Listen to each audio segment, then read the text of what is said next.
Not all the objects designed by Clara Driscoll were extravagant.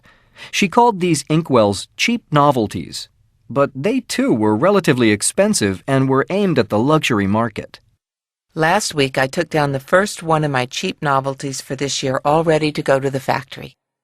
A small inkwell to be of cast metal with a little place for a rich medallion of inlaid glass, which we are to do by hand, and the other a pin tray to go with it.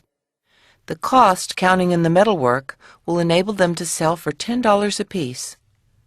The bronze would be cast by the men at the Queen's factory, and then the Inkwells would be decorated in mosaic in the Manhattan studio by the women known as the Tiffany girls.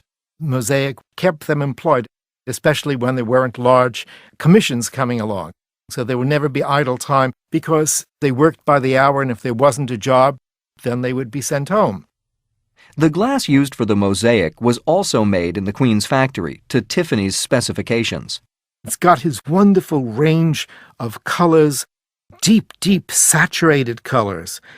And when the girls cut it, they didn't try to just match it. In fact, there are very interesting juxtapositions where suddenly red notes and blue notes are introduced into the harmony.